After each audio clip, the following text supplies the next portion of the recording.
Bom, então, agora oficialmente a gente começa o nosso encontro. Sejam bem-vindos à nossa segunda fase civil. E, antes de tudo, parabéns para todos vocês pela aprovação na primeira fase. Foi uma prova um tanto quanto difícil, né? Mas vocês são hoje vencedores por já estarem a meio caminho da nossa carteirinha da OAB, né? Hoje o nosso encontro, a gente já vai começar o estudo da segunda fase, mas antes do início propriamente, a gente tem que falar um pouquinho sobre o curso, né?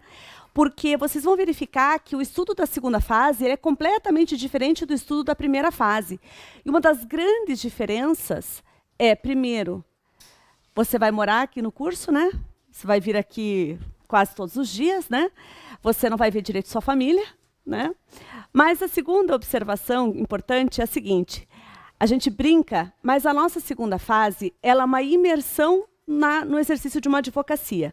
E como a prova de segunda fase é uma prova prática, não tem como a gente, conseguir se preparar bem para uma prova prática sem ter prática. Então, o estudo é diferente porque ele é muito mais dirigido à prática da advocacia e ele é diferente porque vocês terão muitas atividades para desenvolver sozinhos também. Então, o curso ele é montado principalmente para que você tenha prática. E é isso que você tem que estar lá capacitado. Durante o curso, a gente vai comentar com vocês várias experiências de alunos na segunda fase. E vocês vão verificar que, além da gente ter que saber a matéria, saber praticá-la, a gente tem que fazer isso com velocidade. A prova de segunda fase tem 5 horas. E pensem um pouquinho. São 5 horas para você identificar a peça processual, porque a OAB não te diz qual é a peça. Então, leva um tempo para você identificar a peça processual. Depois, você tem que fazer a peça do começo ao fim e responder 4 questões. Mas cada questão tem, no mínimo, 2 perguntas, porque a questão tem a letra A e a letra B para responder. Então, pensem, nós temos 5 horas para identificar uma peça, fazer a peça do começo ao fim e responder, no mínimo, 8 perguntas dissertativas. Vocês conseguem entender que o relógio acaba sendo também o nosso grande inimigo? 5 horas é muito pouco para a prova. E sabe o que significa? A gente só vai conseguir ter essa prática, e uma prática rápida, com treino. Então, realmente, a segunda fase ela é diferente mesmo, porque a gente vai praticar, a gente vai fazer muitos exercícios, tanto em sala quanto fora de sala. Então, olha só, no ato da matrícula de vocês receberam a nossa apostila. Essa apostila vai acompanhar vocês todos os dias de aula, todos os dias. Você tem que trazer na sua mochila, na sua pasta, esse daqui, essa apostila, e esse caderno de atividades. Então, são 2 materiais que você vai usar sempre. Dentro da apostila, né, eu queria até que vocês já acompanhassem comigo, tem na folha 4, na página 4, as informações aos alunos. E aqui tem algumas informações e que são bem importantes para o nosso primeiro encontro mesmo. A primeira informação, a gente já vai direto aqui na página 5. Qual código nós vamos utilizar? E a gente, como eu estava comentando até antes do nosso encontro, nós não usamos nenhuma editora específica de Vademécum. Você pode comprar qualquer uma, desde que aquele Vademécum esteja atualizado. Sempre me perguntam o seguinte: sou aluno de repescagem, eu tenho o código do exame passado. Posso aproveitar? Nesse caso aqui, infelizmente, não dá. Por quê? Porque no exame passado, nós já não tínhamos uma edição muito atualizada. A maioria absoluta dos alunos estavam com uma edição que tinha a medida provisória da liberdade econômica no código anterior. Hoje, não só a medida provisória não está mais em vigor, como tem a lei da liberdade econômica. E a lei não foi aprovada na integralidade da redação da medida provisória. Ou seja, teve alterações da medida provisória para a lei da liberdade econômica. Ou seja, nós teremos que ter um código atualizado. Então, não dá para usar, infelizmente, o do curso passado, para os alunos de repescagem, e temos que observar o seguinte: o fechamento da edição tem que ser a data de publicação do edital, que foi, no mínimo, o fechamento da edição tem que ter sido, no mínimo, de dezembro de 2019. Onde que eu vejo no código qual foi a data de fechamento da edição. Bem nas primeiras folhas, vem aqui as informações, nas primeiras folhas, a data de fechamento da edição. Se tiver janeiro de 2020, porque eu duvido que vá ter edição com dezembro de 2019 fechamento, sabe? Provavelmente vai ser janeiro de 2020, 1º de fevereiro de 2020. Aí você pode comprar? Pode comprar. Por que não tem problema qual vai ser a editora? Não tem problema porque todas as vezes que a gente for marcar o código, eu vou pedir para vocês fazerem as remissões. Se no seu Vademecum já tem o artigo da remissão, você só vai grifar. Se não tiver, você pode escrever. E o nosso edital da FGV não proíbe remissões a leis, a artigos de lei. Então, não há problema nenhum, não se preocupe com isso. Agora, né, também me perguntaram, eu tenho mais familiaridade com determinado Vademecum, posso continuar comprando dele? Pode. Mas o que eu quero dizer para vocês é, já que a gente sabe que o importante é o fechamento da edição, que não importa propriamente a editora, eu acho que vale a pena a pesquisa de preços, né? Você verificar qual que está mais em conta para comprar. Por quê? Porque é um investimento, né? É um investimento isso daqui. E, além dele, temos materiais de papelaria para comprar também. Então, por isso que a pesquisa de preços acaba sendo relevante. Ah, uma informação até antes que eu me esqueça. Já no nosso próximo encontro, né, no presencial vai ser amanhã, a gente já vai utilizar o código. Então, hoje eu não preciso que vocês tenham ele na mão, mas já a partir de amanhã eu precisarei. Nós faremos marcações já a partir de amanhã, tá? E, além desse código, eu vou pedir para vocês comprarem etiquetas marca fácil. Essa é a marca das etiquetas que podem constar no nosso Vademecum. A editora Marca Fácil, ela tem aprovação da OAB para fazer essas etiquetas de leis. Então, elas são permitidas também pela OAB FGV. E elas ajudam muito na agilidade de pesquisa do código. Como eu comentei com vocês, um dos grandes desafios da prova é o nosso tempo de prova. Ter essas etiquetas ajuda demais, demais. Vocês vão ver durante o curso, inclusive, que ter colocado as etiquetas no código ajuda a gente a achar rápido a resposta do que a gente está procurando. A forma de colocar as etiquetas, eu também vou dar uma orientação a vocês. E, nesse caso, já vou dar essa orientação amanhã. Quem já puder trazer as etiquetas e o código, a gente já vai fazer a colocação das etiquetas. Ah, e que dica que eu dou? Que a gente coloque as etiquetas de um jeito que uma etiqueta não atrapalhe visualmente a outra. Vejam só, eu já peguei o código atualizado antes do nosso encontro hoje e já coloquei as etiquetas, tá vendo? E vocês conseguem perceber, não sei se é fácil vocês visualizarem, que uma etiqueta não está atrapalhando a outra? Conseguem perceber isso? Tem etiqueta de índice cronológico de legislação, que a gente precisará colocar, da Constituição Federal, do índice remissivo, vocês vão ver durante o curso que a gente usa bastante índice remissivo, do Código Civil, bem-vindos, pode entrar, do Código Civil, do Código de Processo, os estatutos, né? Tudo que a gente vai precisar está aqui marcado. Então, nós iremos utilizar a marca fácil. Aí, mas você pode até falar assim, ah, mas eu não quero utilizar a etiqueta. Tem problema? Também não. Aí, durante o curso, quando eu falar para vocês colocar etiqueta, se você não tiver etiqueta, a gente vai colocar um clips, que também é permitido pelo nosso edital a utilização de clips, tá? Eu recomendo as etiquetas porque realmente ajuda. Ah, mas eu não vou comprar. Não tem problema. A gente vai conseguir marcar o seu código da mesma forma como a gente marca sem etiquetas, tá? Outra coisa de papelaria que eu preciso também que vocês tragam. E também está aqui, ó, na página 5 da apostila. Nós vamos usar lápis de escrever, canetas, né, durante o curso aqui, canetas, mas a gente vai utilizar também lápis de cor. Então, olha só, a gente faz grifos no código que são estratégicos, dão agilidade na nossa hora de responder à prova. E cada cor vai ter um significado. Por exemplo, direito civil vai ser na cor vermelha, direito do consumidor vai ser na cor laranja. São marcações que ajudam bastante. Petição inicial, essas coisas, vão ter tudo marcação. Você vai precisar utilizar essa caixa de cores. Caixa de cores, 12 cores. Às vezes até me perguntam, ah, eu posso comprar marca texto? Ah, pode. mas ela não tem uma variedade grande de marca-texto, né? Não tem variação grande de cores. E tem um problema, hoje mesmo eu testei.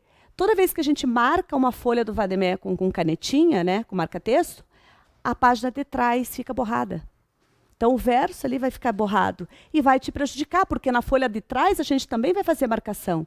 Então, eu realmente não indico o marca-texto, tá? Vai te atrapalhar em vez de te ajudar. Aí até me perguntam, mas e giz de cera? Giz de cera, o problema é que quebra, né? Você vai usar, quebra. Põe na mochila, quebra. Então, realmente, o lápis de cor acaba sendo a melhor opção, ok? E ainda, por fim, clips. Nós vamos utilizar clipes durante o nosso curso.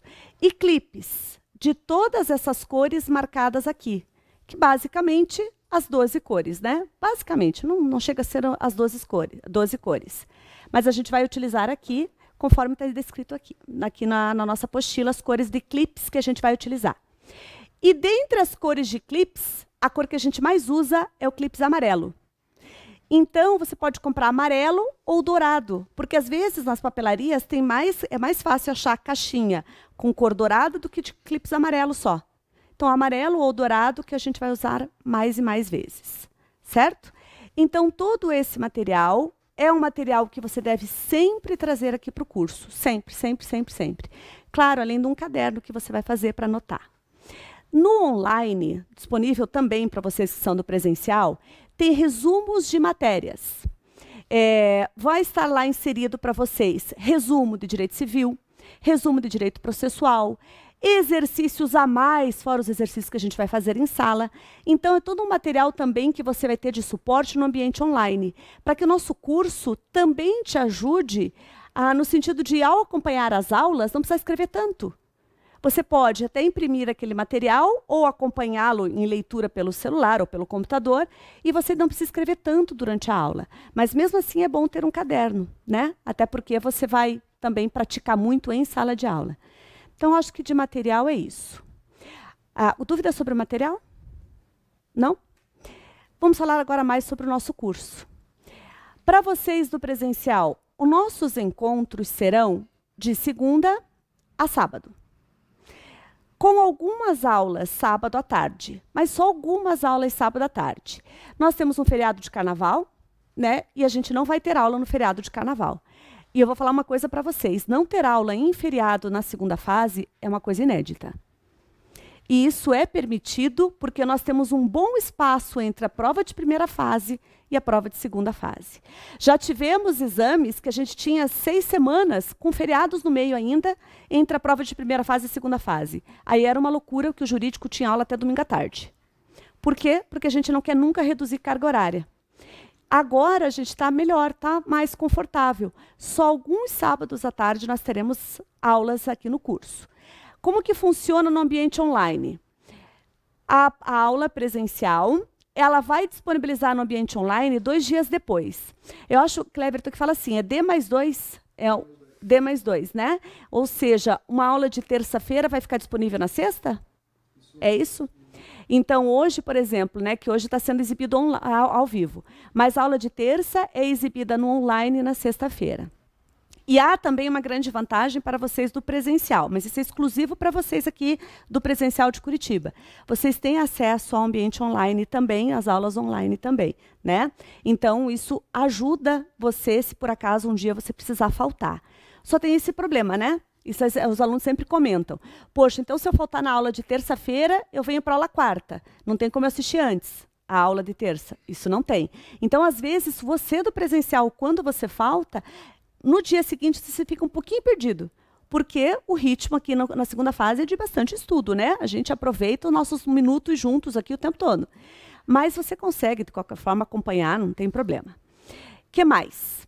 As nossas aulas, elas são feitas numa estrutura que a ideia é que nós professores, a gente consiga aplicar exercícios em sala todos os dias, todos os encontros.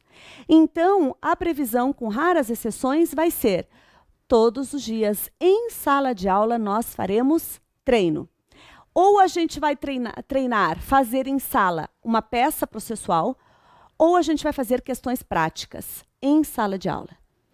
Por isso que a nossa apostila vem, e se você der uma olhadinha mais para o finalzinho da apostila, ela está cheia de exercícios. Então, olha só. A partir da página 222, você até consegue verificar ali, 222. Professora Andréia, sou eu, né? São os exercícios que eu irei aplicar em sala de aula com vocês.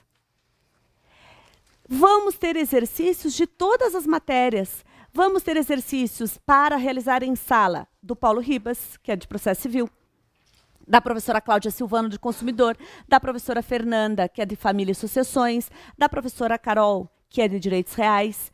Você vai ter muito exercício para fazer em sala de aula. Então, olha só. Nós temos uma carga horária considerável. Brinquei com vocês, né? A gente vai ficar aqui quase todos os dias da nossa vida, a gente mal vai ver a família, né? Eu falo sempre para vocês o seguinte, a prova da OAB, ela tem um índice de aprovação muito pequeno. Eu acho que o Isaías me contou, acho que no penúltimo exame de ordem, o índice nacional de aprovação foi de 15%. Então, pare para pensar. Numa sala com 100 pessoas, 85 reprovam. É muita gente, né? A prova da segunda fase, a prova da primeira fase, é uma prova difícil? É. Só que vejam, nós aqui do curso, a gente nunca tem 15% de aprovação. Pelo contrário, das nossas turmas, a gente tem 70% de aprovação, 80% de aprovação, 90%, 100%. Nós já tivemos uma sala cheia que absolutamente ninguém reprovou, 100% de aprovação. Por que a gente consegue isso? Por que a gente consegue nadar na contramão do índice nacional de aprovação? Porque a gente tem um curso puxado. Então, não adianta a gente falar para vocês, né? Eu lembro que na primeira fase, uma aluna assim perguntou, prof, vocês têm preparatório de segunda fase só de final de semana? Aí eu disse, não, porque a gente só ia enganar vocês, preparando vocês só em sábado e domingo. Não dá, não dá. E qual o problema? Lembra que eu falei para vocês que além da gente saber a matéria, a gente tem que saber na prática? E a gente ainda tem que ser rápido ao fazer a prova, porque 5 horas é pouco? Não tem como conseguir tudo isso com poucos encontros, né? Então, a gente vai ter bastante encontro, né? A gente vai ter bastante carga horária, mas tem uma vantagem, como vocês vão perceber durante o curso. A gente estuda em sala de aula juntos.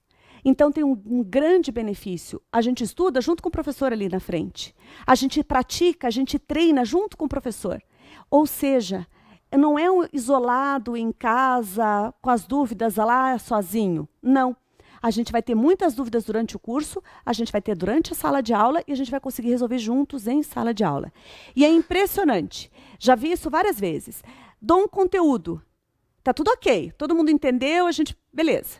Vem o exercício, tem algum detalhezinho que deixa o aluno assim com aquela dúvida, sabe? Que ele nem sabia que ele tinha. Mas quando ele fez o exercício, ele percebeu. E aí, ao ele ter a dúvida, ter resolvido em sala de aula, ele fixou realmente o conteúdo, ele se preparou de forma adequada.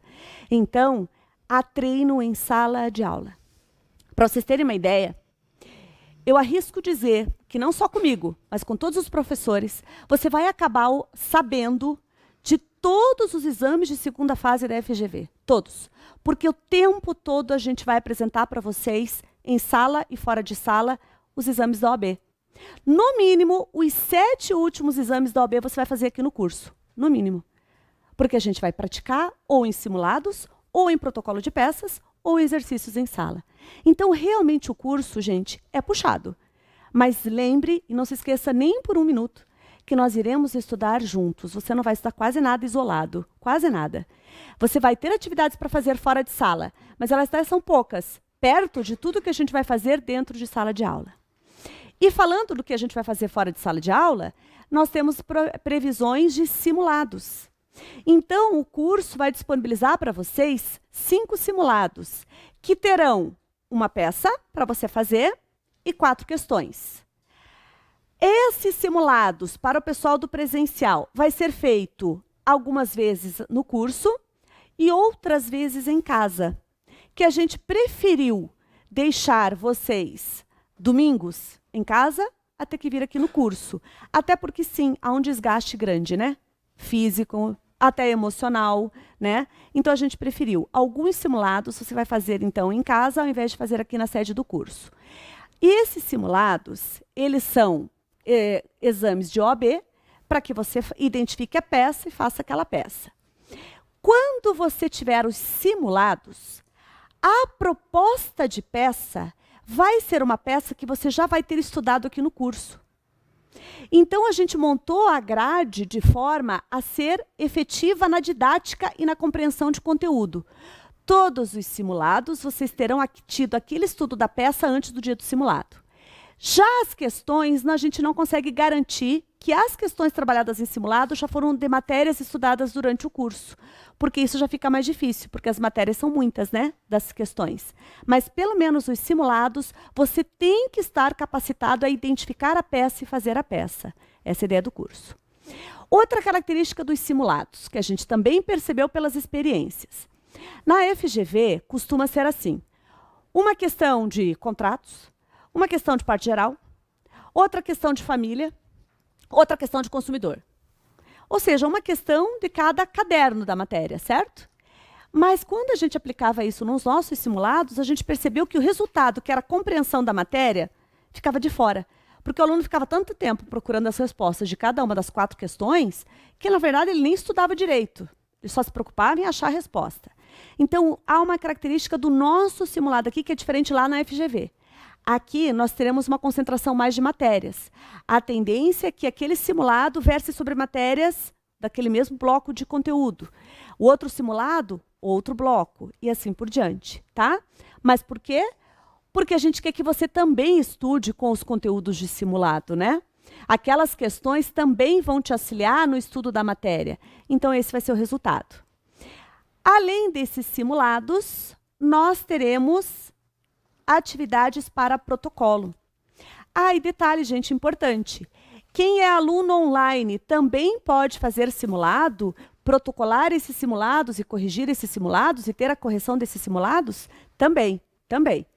Quem é aluno online de Curitiba, se quiser fazer o simulado na sede do curso, pode fazer? Pode fazer também. Aí, além dos simulados com correção, vocês também terão esse caderno de atividades aqui. Esse caderno de atividades, ele tem também um cronograma do seu curso no presencial. Essa informação aqui, ó, que estava na página 3 do caderno de atividades, ele serve aqui exclusivamente para o pessoal do presencial. Poderá haver alguma alteração de grade horária, tá? Mas a tendência é que fique mais ou menos mantida nesse sentido. Aí vocês conseguem, inclusive, se programar, gente. Tá vendo que no calendário está aqui apontado o recesso de carnaval? Tá vendo? Então, a ideia é que você consiga se programar. Saiba que domingo nós não iremos ter aula e no sábado, de manhã sempre e alguns sábados à tarde. Aí, o curso também vai fornecer esse calendário aqui mais atualizado para que você também, de novo, possa se programar. Aí, você vai ter, em média, 2 protocolos para fazer por semana. Um protocolo sendo simulado e outro sendo das peças e questões desse caderno aqui. Então, quando eu falo para vocês que a gente treina bastante, né? Então, qual que é a expectativa? Que você faça 2 peças e responda 6 questões para protocolo todas as semanas. Puxado nesse sentido, né? Mas o curso também é programado para que você tenha tempo de fazer isso, né? Tenha tempo de fazer a resposta das peças e das questões para protocolo. A partir da página 13, eu quero que vocês vejam que tem uma folha pautada ali do caderno de atividades. Conseguem ver? Essa folha aqui é para você responder o exercício, destacar para protocolo. E essa folha aqui, do jeito que está se apresentando a vocês, é a folha da prova da OAB. É assim que a folha é pautada na tua prova de segunda fase. Com o número da linha, tá vendo ali? Número da linha, esse é o espaçamento, para que você já se familiarize com o estilo da prova da OAB. Você vai treinar sempre em folhas iguais à da sua prova. Até porque hoje a gente já começa o conteúdo, a gente vai verificar que o edital determina que eu tenho que escrever dentro das linhas, dentro das margens, e que qualquer informação escrita fora é considerada não escrita. A gente vai ver, então, que fazer uma peça processual em 150 linhas também é um desafio, porque é pouco espaço. 150 linhas para fazer uma peça processual do começo ao fim também é um desafio. Então, a gente treina a peça dentro do espaço de prova que a gente vai ter. Então, o tempo todo, o nosso curso foi montado para que você tenha prática e capacitação. Outra característica do nosso curso é o seguinte: nós avaliamos várias provas, todo exame a gente avalia muito as provas. E aí eu até vou perguntar para vocês. Numa prova de segunda fase, vocês acham que é mais importante processo civil ou direito civil? Ou direito material, né? O que vocês acham? Direito processual ou direito material? E eu vou dizer uma coisa para vocês. Oi? Os dois são iguais. É impressionante. Na pontuação, os dois são iguais. A nossa prova vale 10. A pontuação é mais ou menos 5 pontos de processo, 5 pontos de direito civil, direito... eu não falo só direito civil, porque tem direito do consumidor, né? Então eu coloco direito material. É bem equilibrada a prova. E sabiam que não era assim antes? Não era. Principalmente quando não era a FGV que fazia a prova, quando eram as seccionais que faziam a prova, havia uma predominância enorme do processo civil. Então, se você da segunda fase civil soubesse muito processo, pronto, não precisava saber muito de direito material mesmo, conseguia passar. Vou até dar um exemplo, foi o meu caso. Eu fiz OAB Paraná e eu sabia muito mais processo à época do que direito material. Nossa, consegui passar. Mas aquilo era uma outra realidade. Hoje não, hoje é muito equilibrado, tanto direito processual quanto direito material. Então, sabe como o curso é montado? De forma equilibrada também. Pra vocês terem uma ideia, nas nossas aulas de primeira fase, eu com vocês, a gente dá só direito civil, eu falo com vocês só sobre direito civil. Todas as nossas aulas de segunda fase, e eu acabo tendo a maior carga horária, por quê? Porque em nenhum encontro eu vou falar só de direito civil. Em nenhum encontro eu vou falar só de direito processual. Eu vou falar sempre dos dois. Por isso, por eu conseguir fazer isso, eu acabo tendo a maior carga horária. Então, todos os dias, eu vou falar assim para vocês. Hoje a nossa aula pode separar ali no teu caderno, no ambiente online, é a prova, é a aula de processo civil. Você vai colocar ali o clique, vai assistir a aula e você vai ver que é direito civil e direito processual. Quando a gente estudar defeitos dos negócios jurídicos, eu vou falar as ações cabíveis. E eu vou falar como escreve aquela ação cabível, como que faz aquela ação cabível. Quando a gente falar sobre direitos da personalidade, eu vou falar sobre a legitimidade processual do nascituro, como é que está a situação do nascituro processualmente falando. O tempo todo vai ser conciliado isso, porque a prova é assim. Na peça processual, o desafio é saber qual é a peça. É o grande desafio nosso. E vocês vão ver, escrevam o que eu estou falando. Até o dia da prova, o teu único receio vai ser qual vai ser a peça processual. Você vai se sentir capacitado no direito processual e no direito material. A tua única insegurança vai ser mesmo. Será que eu vou saber identificar a peça processual? Porque se eu identificar, você vai ter isso dentro de você. Se eu souber identificar, eu sei fazer. É bem essa a ideia. Se eu souber identificar, eu sei fazer qualquer uma das peças e consigo pôr o direito material dentro. Lá na peça, vai ter o direito processual e o direito material junto. E sabe aquelas questões que eu falei para vocês? São 4 questões, cada uma com 2 perguntas, né? Geralmente a prova é, na letra A prova te pergunta o direito material e na letra B, o direito processual.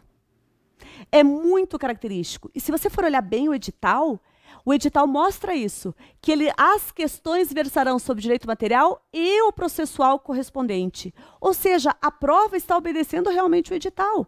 Agora, olha como é bom a gente fazer o nosso curso, a gente treinar em sala. A gente começa a saber como é que é a prova da OAB antes do dia da prova da OAB. Gente, lá na graduação, teve alguma vez que você se preparou para uma prova, só que você não sabia o estilo de prova do professor e você vai mal?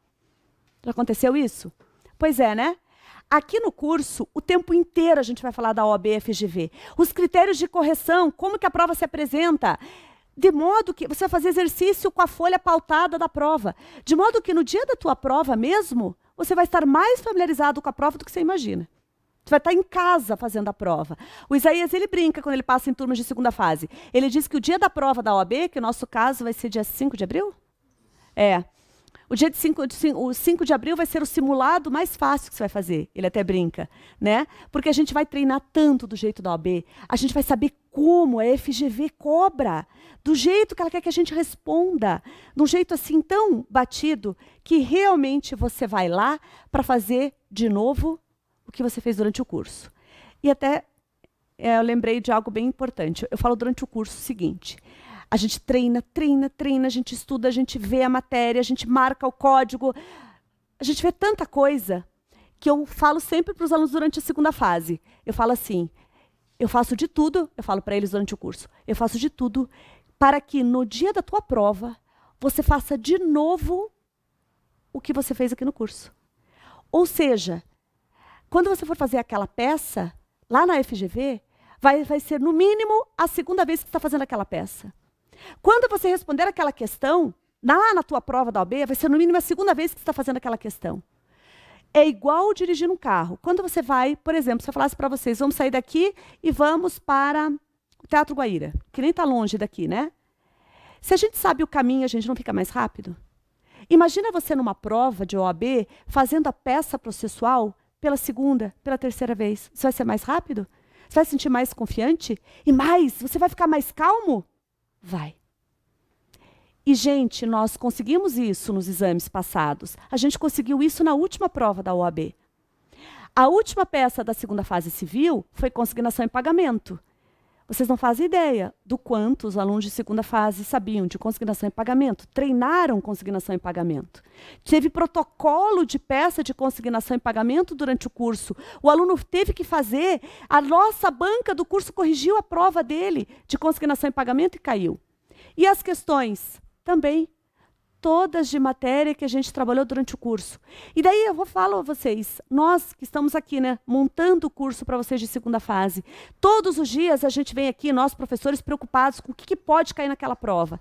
Quando a gente vê uma prova que tem exatamente o que a gente estudou em sala, vocês não precisam ver a alegria que a gente sente e a confiança que a gente sente que o aluno conseguiu se dar bem na prova. Então, a gente tem muito treino, mas é que é para isso mesmo, para que você fique muito forte no dia da prova. A gente costuma dizer, inclusive, treino difícil para jogo fácil. E essa é a ideia. É que lá no curso você esteja muito preparado para a prova. E aí também perguntam, né? Eu nunca fiz estágio na esfera civil. Tem problema? Nenhum. Absolutamente nenhum. Porque aqui na nossa segunda fase a gente começa do zero. Se fez estágio ou não fez, não importa. Sabe por quê? Porque você tem que aprender a fazer petição do jeito que a FGV quer. Você tem que responder questão prática do jeito que a FGV quer que você responda. Então, você tem que aprender desse jeito. E mesmo que você tenha feito estágio, no estágio você não aprendeu do jeito que a FGV quer. Então, ter feito estágio ou não ter feito, acaba sendo igual. Todos aqui nós vamos partir do mesmo lugar, do mesmo zero, da estaca zero, para o caminho da aprovação. A gente faz um paralelo. Quando a gente vai pedir lá, quando a gente quer a carteira de habilitação, a gente tem que aprender a dirigir do jeito que o Detran quer. Aqui no curso, a gente vai aprender a fazer petição e responder questão prática do jeito que a FGV quer. No curso, a gente tem técnica de redação. O que eu escrevo, como que eu escrevo. Já aconteceu isso com vocês, pessoal? No estágio da faculdade ou no estágio que você fez? De você sentar na frente do computador e você saber que você tem que escrever aquilo, determinada coisa. Mas você chega na frente do computador e te trava, você fala assim, tá bom, como é que eu escrevo isso? Já teve isso? Eu tinha pra caramba isso. Imagina você numa prova, que o relógio está correndo, você está nervoso e você ainda tem que escrever pouco. Tem que escrever o que precisa e escrever pouco, porque você tem pouco espaço de prova. Como é que faz? Imagina como não é receita para você travar, não é verdade? Então, por isso que o curso disse, temos que colocar técnica de redação. Aqui, e nós começamos hoje com essa técnica de redação, serão gatilhos, frases pré-prontas e frases construídas a partir dos gabaritos da FGV. Frases pré-prontas que te destravem. Porque não vai ser o problema de escrever o seu problema na segunda fase. Olha o que eu estou dizendo. Não vai ser essa a tua dificuldade. Você não vai ter problema nenhum em escrever. Você vai conseguir escrever a sua peça processual. Você vai conseguir responder as questões práticas sem trava nenhuma. Porque você vai ter gatilhos, frases pré-prontas na sua cabeça para que você desenvolva o texto. Então, olha só, gente, como a gente parte do zero e a gente vai juntos até a preparação no dia 5 de abril, até o resultado final no dia 5 de abril. A gente tem código, a gente tem marcação estratégica de código, a gente tem etiquetas que te ajudam a achar a legislação que nós vamos usar. Nós temos exercícios em sala, nós temos exercício fora de sala, nós temos revisão em sala de aula. Pessoal, o curso é totalmente preparado para você realmente se capacitar.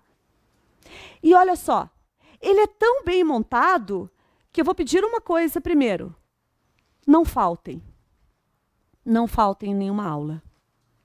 E eu vou até dar um detalhe para vocês. Olha que importante.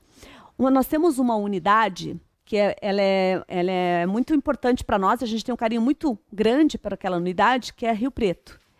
É uma unidade, então é telepresencial. Os alunos não têm acesso online. Eles vão até lá para assistir as nossas aulas nas televisões, né? Teve um curso de segunda fase que o índice de aprovação de Rio Preto foi maior que o índice de aprovação de Curitiba. E a aula era a mesma, né? Mas a gente pensou, por quê? Só por causa dos alunos? Será que é só isso? Porque a gente sempre se provoca, né? O que aconteceu? Por que determinado aluno não saiu bem? Por que determinado aluno teve determinada dificuldade? E naquele exame específico, por que houve essa diferença se a aula era a mesma, né? E aí a gente descobriu, como eles não tinham acesso online, eles não faltavam aula. E o pessoal do presencial, por ter acesso online, adivinha? Falta aula. Então, olha só. Eu tenho uma grande coisa para falar para vocês. Você não precisa estudar nada além do que o curso vai dar para você estudar. Não precisa ir para manual de processo civil. Você não precisa ir para manual de direito civil, manual de consumidor. Você não precisa. Mas você precisa estar nas nossas aulas e você precisa fazer os protocolos. Olha que vantagem. Para eu me preparar de forma adequada para a segunda fase, basta o curso? Basta. Mas você tem que fazer de verdade. Entenderam o que eu quero dizer? Basta o curso? Basta. Então eu vou dizer, isso na verdade é uma ótima de uma informação.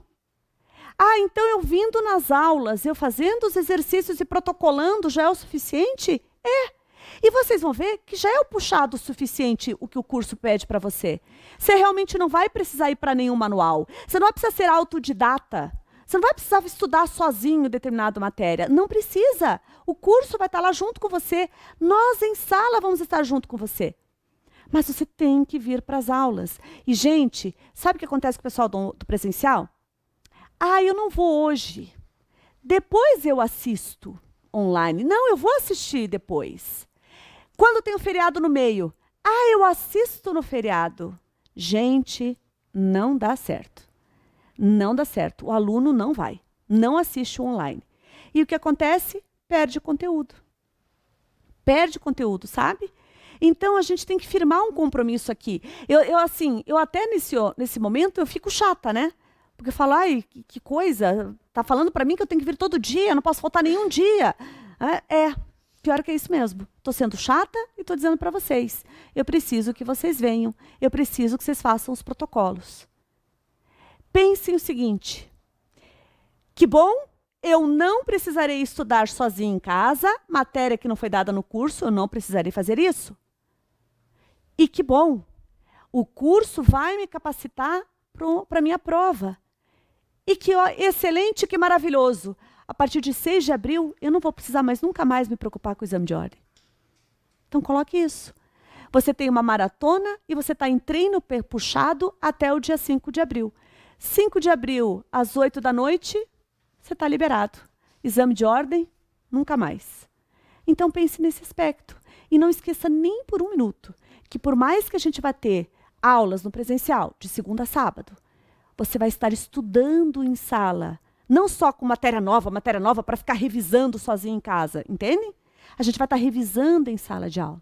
Então, é puxado, mas a gente vai juntos. E isso é uma característica da segunda fase. Você não vai se sentir sozinho. A prova é difícil como um concurso. É difícil como um concurso. Mas aqui ninguém vai eliminar ninguém. Aqui ninguém é concorrente de ninguém. Então, há uma energia muito boa. A amizade, inclusive, que se constrói durante a segunda fase é muito gostosa e as pessoas ficam muito unidas mesmo. Porque todo mundo focando para um resultado. Ninguém querendo puxar a perna de ninguém. Todo mundo com aquela energia, aquela coisa boa, sabe? Estamos de braços dados indo para a nossa prova. Então, acaba sendo realmente muito mais prazeroso estudar. E quando vocês efetivamente perceberem que estudar para a segunda fase é uma imersão no escritório da advocacia, que é o exercício da advocacia, fica muito mais gostoso. É muito legal ver o seguinte, nós temos uma pós em prática aqui no curso, né? E muitos nossos alunos da pós são os alunos recém-aprovados em exame de ordem. E aí, olha só que interessante, o aluno é aprovado na segunda fase de civil, mas ele começa a advogar, surge cliente da esfera penal. No começo da carreira, a gente vai ficar recusando, gente, cliente? Não, né? Aí, sabe o que a gente começou a perceber no curso? O aluno estava aprovado no exame de ordem, na próxima segunda fase a gente via ele lá. E a gente tinha certeza absoluta que ele tinha passado na OAB. Ele estava até no jantar dos aprovados. Já ouviram falar do nosso jantar dos aprovados? Polenta e frango? Ou frango da vitória? A gente vai lá em Santa Felicidade comer polenta e frango. Então, a gente sabia que ele estava aprovado. Ele tinha comemorado com a gente foi lá na cerimônia entregar a carteirinha para ele. E ele estava lá na segunda fase penal. A gente chegava para ele, até estou lembrando agora, é o Guilherme, veio a ele na minha frente, que foi um dos últimos que fez isso. Eu falei, Guilherme, o que você está fazendo aqui? Ele falou, eu comecei a advogar, estou atendendo cliente na esfera penal. E a segunda fase prepara para a advocacia. Então, eu vim aqui fazer a segunda fase. E, gente, isso começou a acontecer direto. Fazia trabalho, passava na OAB, vinha para a segunda fase civil. Porque eu estou advogando muito em civil. E isso é bem interessante, pessoal. Todos falam isso para mim. A advocacia é civil. O aluno fez trabalho, ele vai advogar no civil. Ele faz penal, ele vai advogar no civil. É impressionante. Faz tributário. Já encontrei uma aluna. Fiz tributário, estou advogando no civil. Direito civil é vida, pessoal, não tem como escapar, né? E aí eles vão correr atrás, às vezes, depois da OAB mesmo, na esfera civil. Mas, bem, a gente percebeu isso, a gente criou uma pós de prática da advocacia que concentra essa ideia de como exercer a profissão nas grandes áreas. Aí a pós tem previdenciário também, que é uma carreira na advocacia, tem penal, tem trabalho, tem civil, tem todas essas áreas para ele poder advogar. Foi por causa disso. Agora, por que então eu falei tudo isso? Porque quando a gente faz a segunda fase, a gente aprende a advogar. Aí eu vou para a aula da pós. Quando um aluno faz uma pergunta para mim, juro para vocês, pessoal, antes que eu responda, um aluno que fez segunda fase civil responde. É impressionante. Eu vou dizer para vocês, chega a ser emocionante. O aluno da segunda fase sabe responder as questões que um outro advogado que fez penal está com dúvida do escritório. E ele sabe por causa da segunda fase. Então, vocês vão ver, até ao longo do curso, aposto com vocês, vai ter uma transformação. Vocês vão dizer para mim, nossa, que transformação foi do dia 11 de fevereiro ao dia 5 de abril. O que eu aprendi nesse percurso? Que trajetória foi essa? E depois que você passar lá na OAB, tiver a tua carteirinha, você vai falar para mim. E eu percebo hoje, no dia a dia do escritório, que todos os dias que eu estava lá na segunda fase de civil, eu estava aprendendo a advogar, não só passar na OAB. Vocês vão aprender a atender cliente, a perceber quais são as necessidades do cliente, quais são as ferramentas legais para os seus clientes, tudo durante a segunda fase. Então, gente, como a gente fala, quero me aprimorar no idioma, vou então morar um mês num determinado país, não é verdade? Considere agora, a partir de hoje, uma imersão no escritório de advocacia civil. E você vai sair daqui capacitada a advocacia civil. Tudo que tiver de advocacia civil, você consegue dar conta. Bom isso, né? Bom? Não é melhor você verificar, você perceber o que é estudar para a segunda fase? Não é melhor saber disso? E tudo isso que eu falo para vocês também é para dar força. Para dar força. Para que lá no meio do caminho você não queira desanimar, para que lá no meio do caminho você fique titubeando, será? Não, eu não vou para aula hoje, eu quero dormir. Não, deixa para dormir depois, né? Eu brinco com os alunos, a gente fica tudo com cara de zumbi, né? Mas a gente tá junto com cara de zumbi, entendeu? Não é você sozinho em casa com cara de zumbi, é nós tudo junto aqui. No meio do curso, mas no final do curso eu também vou estar aqui me rastejando, mas a gente vai estar junto, o tempo todo junto. E aí a gente vai forte para o dia 5 de abril arrebentar, não é? É isso? Bem, queria então falar para vocês que de apresentação do curso, né, a gente já sacou então que tem bastante aula e tem bastante treino. Acho que de apresentação de curso a gente não tem mais dúvidas, né? Faltou alguma coisa? Acho que faltou alguma coisa? Tem alguma dúvida? Dá certo, vocês acham até amanhã, que é o nosso próximo encontro no presencial, a gente vir com aquele material de papelaria e com o código? Pode ser? Que daí amanhã, se você quiser deixar para colocar as etiquetas aqui, eu ajudo vocês também a colocarem, tá? Mas amanhã a gente já começa mais ainda do que a gente vai...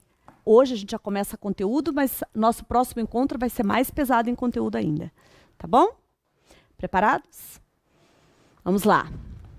Professora, esse protocolo da quarta-feira aqui, vai ser protocolado aqui no cursinho, vai ser feito também aqui em sala ou é só um protocolo? Olha só, a pergunta dele é importante.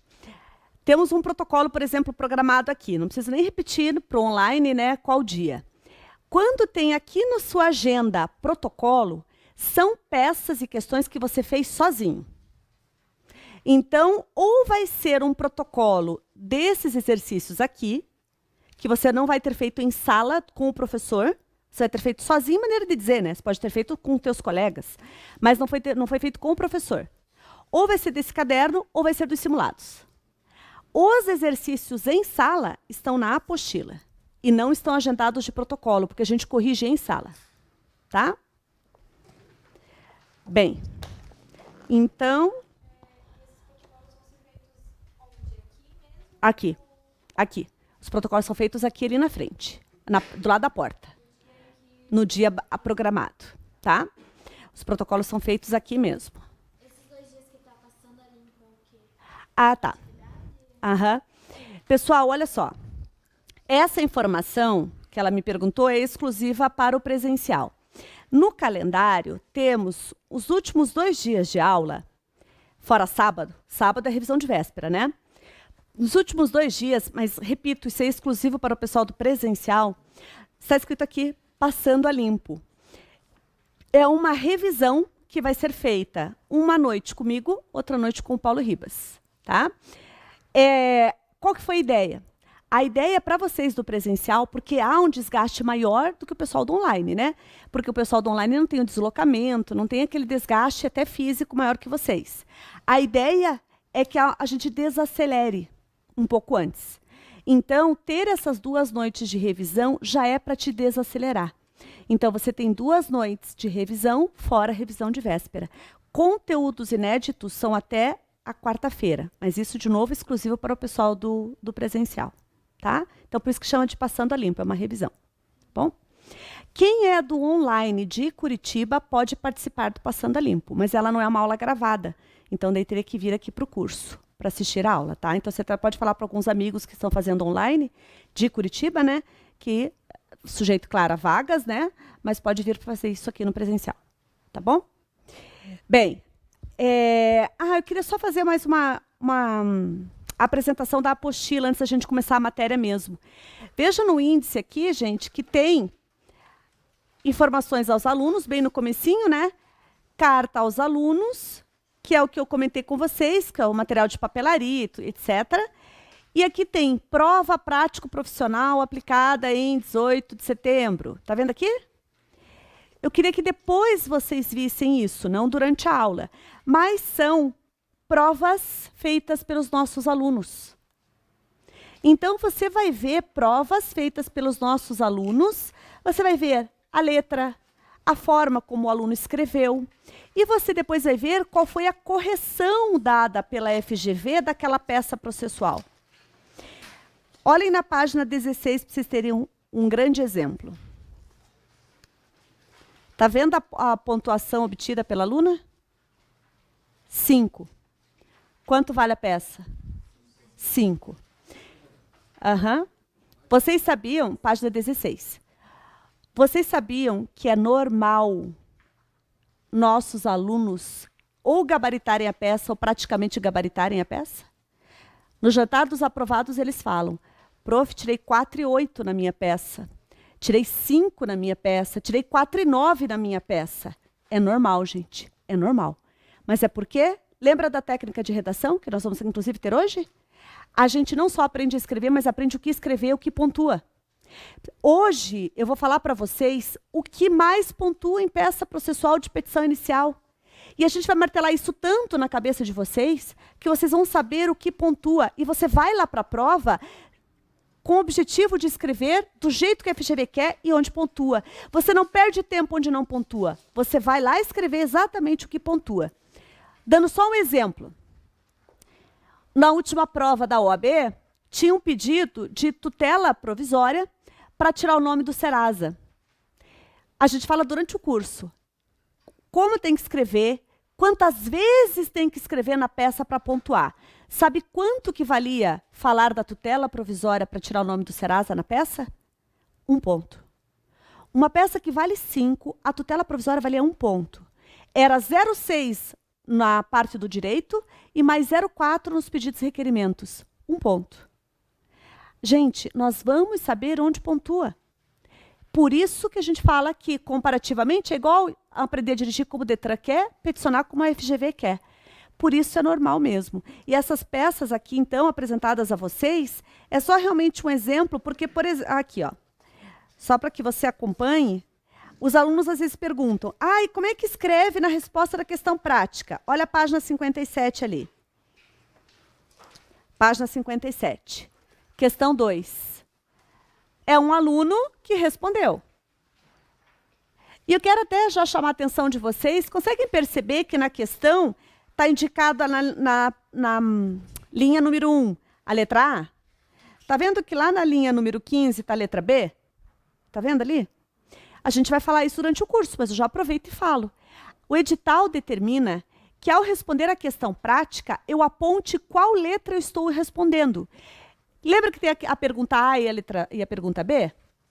Eu tenho que apontar qual que eu estou respondendo. Eu preciso responder primeiro a A, depois a B? Não. Você pode responder só a B. Você pode responder só a A. Pode responder B e depois a A. Não tem problema. O que o edital exige é que você aponte a letra que você está respondendo. Esse nosso aluno aqui, ó, respondeu. E a correção dele, 1,25. Quanto que valia a questão? 1,25. Aí você pode pensar, não, o curso só escolheu peça que os alunos gabaritaram. Não, tem várias peças aqui. É que realmente é normal isso acontecer. É normal ter esse desempenho na nossa prova. Treino difícil para jogo fácil. Essa é a ideia. Possivelmente, esse aqui é um daqueles alunos que fez pela 2ª ou 3ª vez a resposta de uma questão. Entende? Ele treinou isso aqui no curso. Quando ele fez, ele sentiu bem à vontade, escreveu tudo que precisava escrever. Tá? E vocês vão ver. Quando tem um aluno do presencial, por exemplo, né, que ele sai no meio da aula, sai antes. Gente, vocês não fazem ideia, parece até assim que está dando uma facada em mim, sabe? Eu penso, ai que droga. Ai que droga. Teve um aluno, ele passou na OAB, mas ele trabalhava muito. E ele chegava sempre atrasado. Então, por isso que eu lembro muito dele, né? Ele trabalhava muito, ele não conseguia sair cedo do escritório, ele fazia estágio no escritório. E aí ele chegava até com a gravata meio já aberta, sabe? Aquele casaco já meio assim, acho que ele vinha correndo para cá. Ele sentava atrasado. Daí eu pensava, ai meu Deus, Deus ajude, né? Que esse rapaz consiga prestar atenção na aula. Eu dando aula, eu vi ele assim. E eu pensava, Jesus ajuda esse rapaz, Jesus ajuda esse rapaz. E eu vinha falar com ele no intervalo, eu falo, meu Deus, fulano, vamos lá, fulano. Eu não vou falar o nome dele, né? Vocês todos se conhecem, né? E eu falava, não, o que está acontecendo? Toma café, não toma café. Ele falava, ai professora, está muito, muito puxado lá no meu escritório, no meu estágio, não sei o quê. Ele passou. Graças a Deus. Mas quando eu encontrei com a namorada dele, no jantar dos aprovados, da polenta e frango da Vitória, eu falei, você não faz ideia como eu estava preocupado com esse rapaz. Mas deu certo para ele. Até, gente, vou contar uma coisa, né? No último jantar dos aprovados, um aluno falou assim para mim, prof, Eu fiz um simulado só. E ele fez o simulado que caiu a consignação em pagamento. Aí, ele falou isso para mim e eu disse, eu não vou contar isso para o pessoal da segunda fase próxima. Não vou contar isso.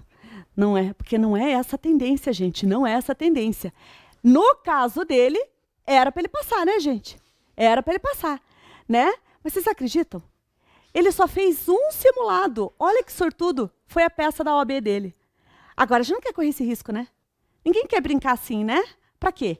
A gente já está aqui, não tá? Então não vamos fazer essa loucura igual ele fez, né?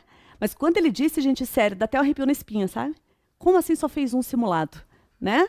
Só que eu não resisti. Hoje eu tive que contar para vocês a experiência dele, né? Vocês vão ver que durante o curso eu vou contar várias experiências.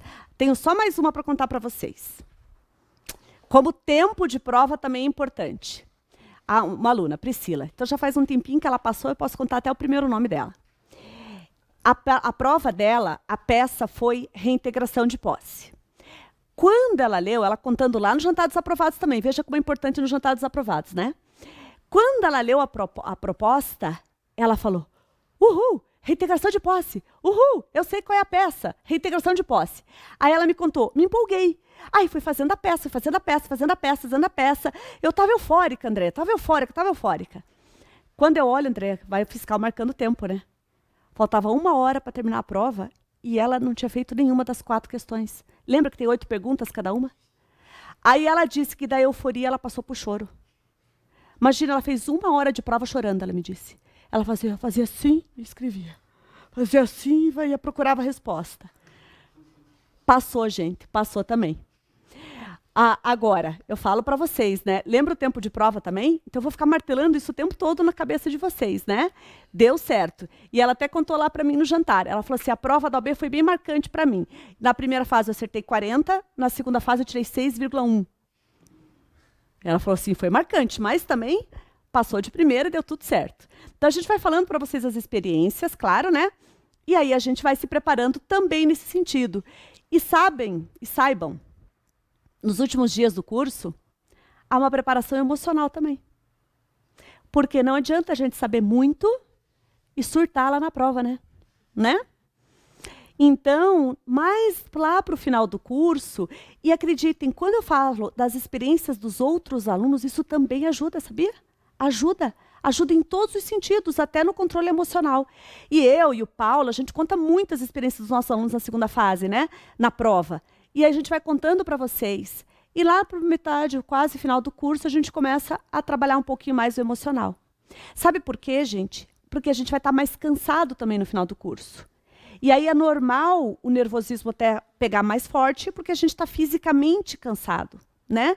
Já reparou que às vezes você está triste? Eu não sei, nós mulheres, né? A gente está triste, querendo chorar. A primeira pergunta que eu faço é, tô com fome? Né? Uma vez eu cheguei na casa de uma amiga minha, era estudante ainda na faculdade. Aí eu estava com fome. A mãe dela falou para mim assim, nunca mais vou me esquecer, estava lá na cozinha. André, você está bem? Comecei a chorar. Aí eu respondi, tô com fome. Que vergonha. Sabia? Eu não me esqueço mais de vergonha. A mulher abriu aquela geladeira, vou te dar uma comida agora. Né? Então, no final do curso, a gente está cansado, né? Então, a gente está também mais abalado por causa disso. Então, a gente também vai trabalhar isso mais no final do curso, né? Então, tudo para que a gente realmente fique mais preparado para essa prova, né? Então, o que eu quero de vocês, então, o que é? Assistam todas as aulas, sempre estejam aqui. Vocês do presencial, não pulem aulas. Se por acaso precisar faltar, né?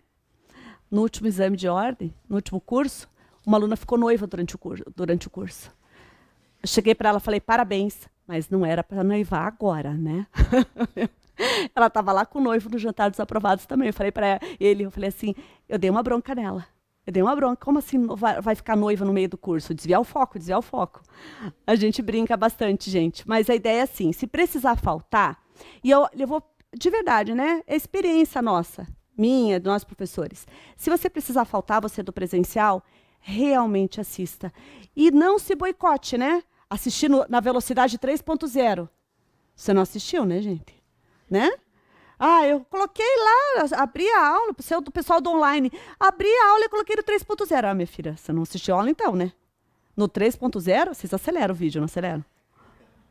Eu sei que vocês aceleram, né? E eu já sei até mais ou menos quanto cada professor dá para acelerar. Eu já sei isso também, né? A professora Fernanda Pinheiro, por exemplo, eu já sei que não se dá para acelerar. Ela já é acelerada, né? Eu, por exemplo, que dizem para mim que seguro é 1.5. Se não deixa passar alguma coisa, né? O Paulo, não me lembro. Acho que o Paulo já falaram para mim que às vezes dá 1.6, às vezes 2, né? Dependendo da parte lá, né? Mas não sei. Depois vocês me contem como é que acelera. Mas acelerar para 3.0 de jeito nenhum, tá? Aí é só fingir que assistiu, não dá, não rola. Tá? Então, o que eu vou pedir para vocês? Se precisar faltar, para você do online, o pessoal do online recebe um cronograma de estudo. Esse cronograma de estudo é mais ou menos baseado, para vocês do presencial entenderem, é baseado na postagem também. Então, imagina, você quando está aqui no presencial, você não precisa se preocupar, né, com o que você vai estudar. Você vem aqui, o curso já se preparou, dando a aula de noite para vocês, né? O curso já pensou no que você vai estudar. Agora, o pessoal do online, como as postagens aí acabam entrando, eles ficam um pouco perdidos. Então, há um cronograma de o que estudar naquele dia, né? Qual aula assistir naquele dia. Então, quando você do online vai assistir, assista todos os encontros. Tenha disciplina. Eu sempre falo o seguinte, ser aluno do presencial e do online é igual. É igual. Só tem um problema. No pessoal do online, a disciplina tem que ser maior, porque é fácil. Em casa, se você vai assistir em casa, tem geladeira, tem WhatsApp, tem televisão, tem aquela rede social que se deixa minimizada, né? Tem várias coisas que estão tentando te puxar para fora da aula, né? Então, esse que é o problema, tem que ter muita disciplina. Mas, gente, se você tiver disciplina, perfeito, perfeito. É igual presencial. Então, é isso que eu peço a vocês, né? Vamos estar juntos aqui nas nossas aulas, em todos os nossos encontros, ok? Então, vamos lá.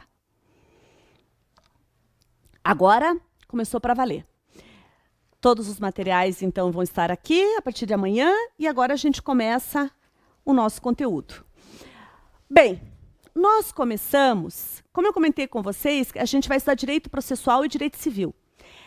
Nossos encontros agora, a partir de agora, são de processo civil. Então, eu com vocês vou ter aula, que eu vou dizer para vocês, é direito civil, porque a predominância vai ser de direito civil. Hoje, a predominância vai ser do direito processual. Então, é a nossa aula 1 de processo civil. E nós vamos começar com petição inicial. Olhando as estatísticas de prova de segunda fase de civil. Qual é a peça processual que mais cai em cível? Petição inicial. Petição inicial é o que mais cai. Então, a gente tem que estudar muito bem petição inicial, né? E até, gente, eu sempre ouço, né? Fazer a segunda fase civil é loucura porque é muita peça. Não é. Gente, nós temos uma estrutura de peça que depois a gente aplica em todas as outras. Então, parece ser bastante, mas não é. Vamos começar com petição inicial. Agora, para entender bem petição inicial, principalmente porque na FGV vem casos práticos que nós teremos que identificar qual é a peça, se é uma petição inicial e qual ação vai ser, a gente tem que entrar um pouquinho mais dentro das lições do direito processual, dentro do CPC. Então, olha só. Sou advogado, sou advogada, chega um cliente no meu escritório e quer mover uma ação. Eu, advogado, advogada, não vou mover no juizado especial. A gente vai falar de juizado especial em outro momento. Se eu quero mover uma ação que não é juizado especial, porque o juizado especial tem lei própria, eu vou protocolar uma ação no fórum. Essa ação que eu vou protocolar no fórum vai ser, no papel, apresentada por meio de uma petição inicial. Eu, quando vou propor uma demanda, como advogado, advogada, eu preciso saber qual processo eu vou mover lá no fórum. Ao mover a ação judicial, qual processo vai ser? E o nosso Código de Processo prevê 2 grandes processos. O processo de conhecimento e o processo de execução. Então, olha só. Chegou um cliente no meu escritório e ele fala que bateram no carro dele e o causador do acidente não quer pagar o conserto da lataria do carro dele, que foi R$8.000. Eu preciso ajuizar uma ação de indenização por reparação de danos por acidente de trânsito. Eu vou ajuizar uma ação no fórum. Eu preciso saber qual é o processo que eu vou ajuizar. Se é um processo de conhecimento ou se é um processo de execução. No curso nós vamos estudar muito bem os dois, né? Mas eu já de antemão falo para vocês. Para que eu possa mover um processo de execução, para que a minha ação seja do processo de execução, é imprescindível que o meu cliente tenha nas mãos um título executivo. O meu cliente precisa ter nas mãos um título executivo.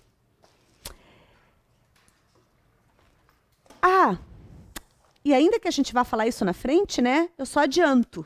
A gente vai estudar a execução aqui também no curso. Mas eu só adianto o seguinte. O que é título executivo? Olha só, o CPC, no artigo 803, ele fala assim para mim. É nula execução sem título. Então, olha lá, artigo 803, nula execução sem título. Pessoal, traduzindo, eu, advogada, eu não posso mover um processo de execução se não tiver título executivo. E o que é título executivo? O Marinoni, que é um doutrinador de processo civil, ele tem uma expressão que eu acho super didática. Ele fala o seguinte, título executivo é o pedaço de papel que a lei chama de título executivo. Gente, é até engraçado, né? Mas quando ele falou isso no livro dele, eu falei, meu Deus, é a forma mais didática que eu já vi para explicar o que é título executivo. Pessoal, título executivo não tem nenhum fundamento teórico, científico para justificar o que seja um título executivo. É uma opção do legislador. É o legislador que diz se determinado papel vai ser chamado de título executivo ou não. Contrato de honorários advocatícios é título executivo, porque o Estatuto da OAB diz que é. Qualquer contrato é título executivo? Não. O contrato de honorários advocatícios é um título executivo. Para que um contrato seja título executivo, o CPC diz que precisa estar assinado pelo devedor e 2 testemunhas. Se não tiver assinado por 2 testemunhas, não é um título executivo. Está vendo como é uma opção da lei? Então, olha só. Traduzindo isso para a FGV. A FGV me traz um caso prático. Eu sei que eu tenho que ajuizar uma ação para o meu cliente. Eu vou verificar na narração dos fatos trazidos pela FGV se ele tem um título executivo. Se ele não tiver título executivo, e nós vamos aprender aqui no curso, eu vou olhar no CPC o rol dos títulos executivos. Se aquele pedaço de papel que o meu cliente tem na mão não é um título executivo, eu não irei mover a execução. Simples assim. E não se preocupem muito com a execução agora. Nós vamos ter várias aulas para falar de execução. O que eu quero só é que você entenda. Quando eu for ajuizar uma ação no fórum, eu vou mover a execução só quando tiver título executivo. E para que seja título executivo, a lei precisa me dizer que é título executivo. Se não for título executivo, tem 2 processos só. Se eu não posso mover a execução porque eu não tenho título executivo, a ação que eu vou ajuizar vai ser de qual processo? Conhecimento. A imensa maioria das ações que nós, advogados, ajuizamos hoje são ações do processo de conhecimento. E por que tem esse nome? Porque o juiz precisa conhecer o que aconteceu para dizer se o autor tem direito ou não. Processo de conhecimento. O juiz vai conhecer o que aconteceu para dizer se o autor tem direito ou não. Então, olha só. Eu vou mover uma ação de reparação de danos. O meu cliente tem título executivo? Não, ele só fala que bateram no carro dele, ele tem orçamento para conserto do carro. Orçamento para conserto do carro não é o pedaço de papel que a lei chama de título executivo. Então, eu vou ter que ajuizar uma ação. Ela vai seguir qual processo? Processo de conhecimento. Então, gente, quais são os exemplos de processo de conhecimento? Ação de reparação de danos, ação de alimentos, inventário, consignação e pagamento, ação monitória, reintegração de posse. Vamos lá, gente, mais alguma ação? Ação pauliana. É tudo praticamente ação de conhecimento. Para dar uma dica a vocês, quando uma ação não é do processo de conhecimento, e aí é processo de execução, o nome da ação começa com execução. Execução de título executivo extrajudicial. Esse é o nome da ação. É uma ação do processo de execução? Sim. Então, olha a dica. O nome da ação começa com a palavra execução. A maioria absoluta é processo de conhecimento. Então, quando eu ajuizo uma ação do processo de conhecimento, o artigo 318, ele diz para mim o seguinte: quando uma ação for do processo de conhecimento, essa ação seguirá um de dois procedimentos. Artigo 318 diz: essa ação poderá seguir o procedimento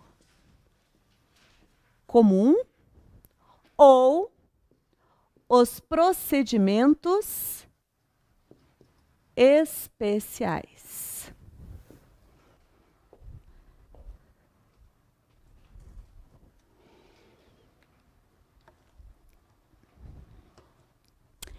A ação do processo de conhecimento poderá seguir ou o procedimento comum ou os procedimentos especiais. Tá bom. Então, olha só, vamos entender o que é procedimento. Comparando de novo. Se eu falar para vocês assim, vamos sair do curso e vamos lá para o Teatro Guaíra. Você pode imaginar um caminho para ir para lá, né? Mas tem um caminho só? Não, tem vários. Tem o mais longo, tem o mais perto, tem o menos movimento, mais movimento, não é verdade? Então, olha só. Quando a gente fala de processo, a gente está dizendo qual é o tipo de processo, qual é o tipo de ação que nós vamos mover. Ela vai começar, essa ação desse processo, vai começar por meio de uma petição inicial. É na petição inicial que eu deduzo, apresento o que eu quero, né? A ação que eu quero, a demanda que eu quero. E ela caminha, ela se destina, na primeira instância, até a sentença.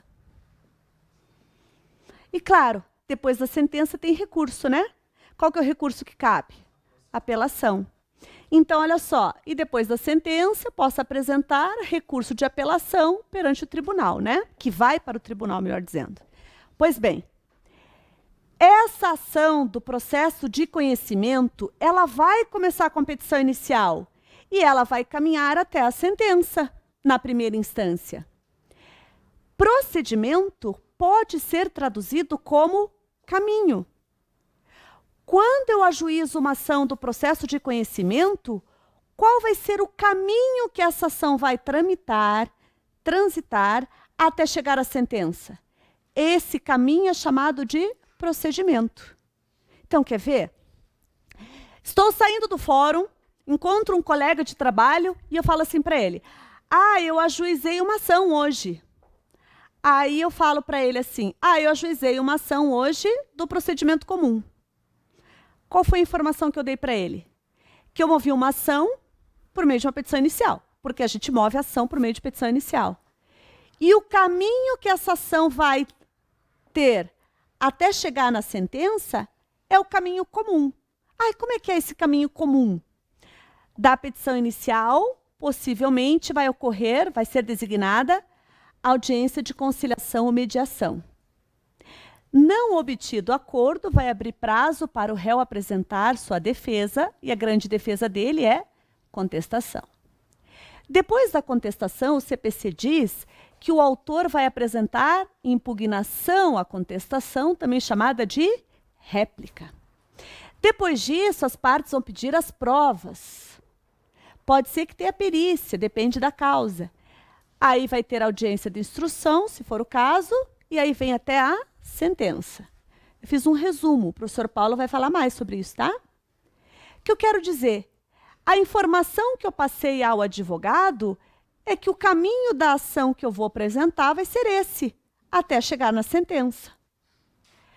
Se eu falo para o advogado que eu promovi uma ação do procedimento especial, sabe o que significa?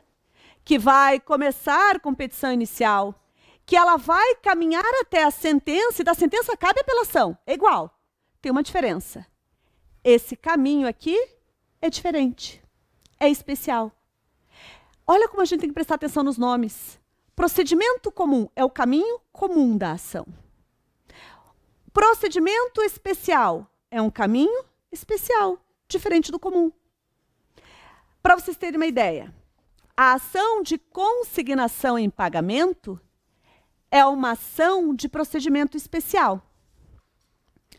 Ela começa com petição inicial, ela vai caminhar até a sentença. Mas da petição inicial, sabe qual é o próximo passo? A consignação, o depósito do que é devido.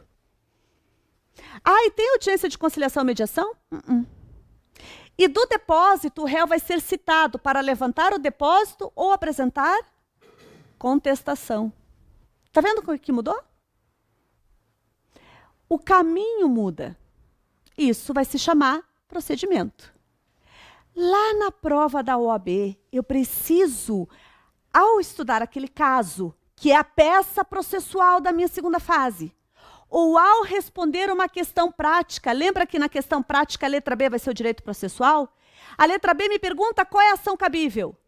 Eu vou precisar saber qual é o processo e qual é o procedimento. Mas veja como a gente já começa a se ambientar. Tem muitos processos? Não, só tem 2. A maioria absoluta deve ser processo de conhecimento, que para que seja processo de execução tem que ser título executivo. A maioria absoluta das ações que nós vamos estudar aqui no curso é processo de conhecimento. E ao verificar que é processo de conhecimento, eu vou ter que descobrir qual é o procedimento? Sim. Ah, e procedimento, falar o procedimento na minha redação da questão ou da peça, vai pontuar. E não só vai pontuar. O procedimento define o que eu tenho que escrever na petição inicial. Então, está vendo como é importante? Ele define requisitos de petição inicial para você entender. Eu acabei de dizer que consignação e pagamento é procedimento especial e não tem audiência de conciliação ou mediação. Significa que na petição inicial eu não vou falar da audiência de conciliação ou mediação. Entenderam a ideia? Eu preciso saber qual é o procedimento. Então tá. Vamos lá? Então só de novo para a gente se ambientar. Vou ajuizar uma ação no fórum. Precisa saber qual é o processo? Sim. Então, a primeira pergunta que eu vou fazer na prova da FGV, qual é o processo? Primeira pergunta, qual é o processo? Acreditem, essa pergunta é bem fácil de responder. Só lembrem que eu não estou falando de juizado especial, né? Porque no juizado especial segue a lei do juizado. Mas vou ajuizar uma ação no fórum. Qual é o processo? Ou é de conhecimento ou é de execução. Para ser de execução, vai ter título executivo. Não tem título executivo, a ação é do processo de conhecimento. Vi que é processo de conhecimento, qual é a minha segunda pergunta? Qual é o procedimento? E só tem 2 também. Tem 2 processos e 2 procedimentos. E como é que eu descubro qual é o procedimento? É absurdamente fácil. Para que uma ação siga o procedimento especial, precisa que a lei diga que o procedimento é especial. E como que eu vou saber que uma ação segue o procedimento especial? Eu vou olhar no índice do CPC. Gente, nós usaremos aqui no curso os nossos índices. E quando você vai lá, olha que eu abri rápido no CPC, porque eu tenho etiqueta, né? Tem etiqueta aqui, ó, CPC. A primeira folha está escrito índice, aqui, ó, índice sistemático do Código de Processo Civil. Tá vendo? Quando eu vou olhando o índice, eu chego até dentro da parte especial, livro 1, você não precisa acompanhar agora, tá? Só estou mostrando. Está escrito assim, título 3 dos procedimentos especiais. E ali segue o rol dos procedimentos especiais. Está no índice. Então, quer ver? Vou ajuizar uma ação de reparação de danos por acidente de trânsito. O exemplo que eu dei, né? Está rolado como procedimento especial? Não. Não tem ação de reparação de danos, não tem ação de indenização, não tem nada com nome parecido com isso aqui. Se não é procedimento especial, adivinhe qual vai ser o procedimento? Comum. Para que seja procedimento especial, a lei tem que dizer. Se a lei não disser, qual vai ser o procedimento? Comum. Sabe como que ele chama o procedimento comum? E isso vem até no 318 mesmo? Sabe como que chama o procedimento comum? Se diz que o procedimento comum, a doutrina fala que o procedimento comum, ele é residual. O que não for especial, vai ser comum. Só tem um detalhe. Quando a gente vê essa palavra residual, te dá ideia do quê? Do resto, né? Mas o resto não tem ideia de ser pouco. É justamente o contrário. A maioria absoluta das ações vão ser do procedimento comum. O que não for especial vai ser comum. A lei não consegue arrolar todas as ações que existem, né? A maioria absoluta das ações são de procedimento comum. Então, eu vejo no índice. Para vocês terem uma ideia, a gente vai pôr um clipe estratégico no índice dos procedimentos especiais. Ah, para quê? Para ganhar agilidade. Porque você vai saber que é no índice que você identifica os procedimentos especiais. O clipe, você precisa ficar mais ágil, precisa achar rápido. Até onde ele é colocado. Você vai saber que é o clipe de procedimento especial. Aí você vai saber se a ação segue procedimento especial ou não. Não é procedimento especial, vai ser procedimento comum. Ah, tem um detalhe. Dúvidas que podem te ocorrer. A ação, um exemplo de dúvida que pode ocorrer, tá? A ação que nós iremos promover, ela está prevista em legislação extravagante. Ah, o que é legislação extravagante? É lei fora de códigos, não é isso? Então, vou dar um exemplo. Quer ver? Até antes de dar o exemplo, dar uma provocada. Chega um cliente no nosso escritório, é um locador de um imóvel, e ele quer tirar o locatário do imóvel. O contrato acabou, o locatário não quer sair, ele quer tirar o locatário de lá. O locatário não está pagando aluguel ainda por cima. Ele vai mover qual ação? Qual é a ação que se destina a tirar o locatário do imóvel? Despejo. A ação de despejo está prevista na Lei de Locações, que é a Lei 8.245 de 91. Tem até etiqueta com essa lei. A gente vai estudar a Lei de Locações também, mais lá para o final do curso. Pois bem, eu quero ajuizar uma ação de despejo. Vou ajuizar uma ação de despejo no fórum? Vou. Se é uma ação que eu vou ajuizar no fórum, ela vai seguir um desses processos? Sim. Quando é processo de execução, eu falei para vocês que o nome da ação já começava com a palavra execução, né? Ação de despejo é processo de execução? Não. Então, ela vai ser o quê? Processo de conhecimento. Se é processo de conhecimento, tem que saber qual é o procedimento? Sim. A ação de despejo segue qual procedimento? A ação de despejo está prevista em legislação extravagante. Estar em legislação extravagante significa que o procedimento é especial? Não. Lembra que eu comentei com vocês que para ser procedimento especial precisa que a lei fale? Eu preciso verificar dentro da Lei de Locações se a lei fala que a ação de despejo segue procedimento especial. E se ela não falar, aí aplica qual procedimento? Comum. O artigo 1049 do CPC, ele fala que quando a lei não apontar qual é o procedimento vai ser comum.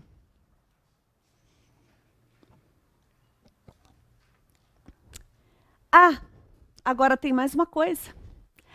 Quando eu leio lá na lei de locações, ação revisional de aluguel, e olha que legal, né? Para que serve uma ação revisional de aluguel? Eu gosto de brincar com vocês, né? Ação revisional de aluguel serve para quê? Revisar o aluguel. As ações da lei de locações, o cabimento é super fácil. O nome da ação já aponta, né? Ação de despejo, a gente já sabe que é para despejar, tirar o locatário.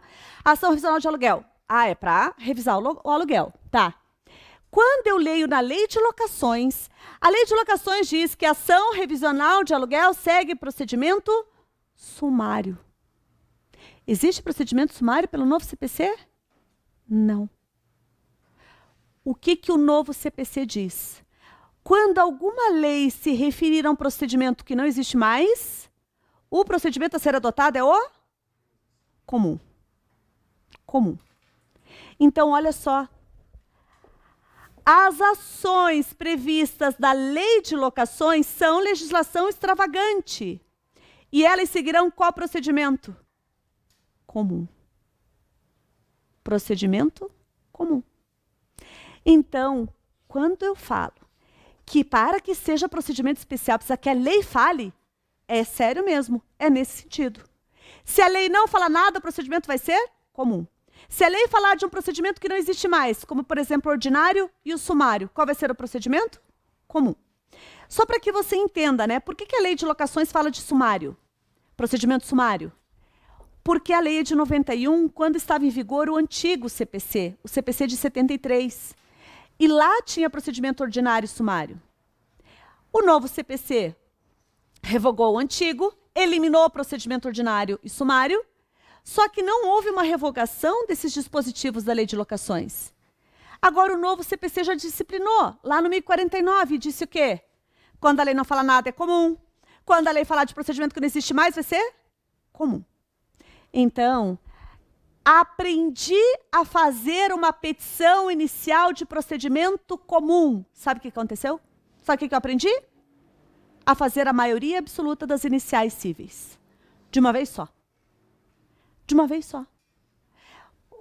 Quem falou ação pauliana? Quem falou ação pauliana? Ação pauliana, a gente vai falar da ação pauliana. Para vocês terem uma ideia, aposto que vocês vão saber o cabimento de ação pauliana assim, ó. De tanto que eu vou bater na cabeça de vocês o que é ação pauliana, qual é o cabimento da ação pauliana. E aí eu vou falar para vocês, ação pauliana é procedimento comum. Imediatamente você vai saber fazer a petição. Entenderam? Então, de novo, cível tem muita coisa. Não tem. Porque numa pegada, a gente já sabe fazer um monte de peça. Numa vez só. A gente aprende. E sabe o que é legal? Toda vez que tiver uma ação de procedimento comum durante o curso, vocês vão revisar, eu com vocês, a gente vai revisar a petição inicial de procedimento comum. Então, ela vai ficar martelando na tua cabeça, martelando, martelando, martelando, que você vai saber de cor fazer petição inicial de procedimento comum. Pois bem, procedimentos especiais, procedimento comum. Agora, um último exemplo para tirar qualquer tipo de dúvida. Existe a lei de alimentos. É uma lei própria. Tem até etiquetinha lá para ela também no nosso código. Quando eu abro a lei de alimentos, está escrito lá, se eu não estou enganada no artigo 1º, diz assim, a ação de alimentos segue procedimento especial. É uma legislação extravagante, porque é lei própria, e é uma ação de procedimento especial? Sim. Como é que eu sei? Porque a lei falou. Não falou, é procedimento comum. Ok? Pois bem, quando nós ajuizamos uma ação cível, nós, primeiro passo, seguimos o processo. Sendo o processo de conhecimento, a segunda pergunta vai ser qual é o procedimento. Identifiquei, vou saber fazer a petição inicial, que é o tema do nosso encontro depois do intervalo, a redigir petição inicial. Só quero uma observação que é importante. Quando eu estou frente ao processo de execução, e nós iremos estudar a execução mais para o final do curso, eu não falo de procedimento. Processo de execução não se fala de procedimento. É do jeito que a gente estudar processo de execução. Tá? Então, por hora, eu só quero que você saiba que procedimento realmente só se fala em processo de conhecimento. No processo de execução, a gente não fala de procedimento. Ok? Aí a gente vai abrir para o nosso intervalo, que a gente já está no horário. E aí eu vou, logo em seguida do intervalo, no presencial aqui nós temos 20 minutos, né? Hoje, como a exibição é ao vivo, então vai ser também 20 minutos, o intervalo de aula. A gente já começa com técnica de redação. Como redigir uma petição inicial na esfera civil, ok? A gente já volta.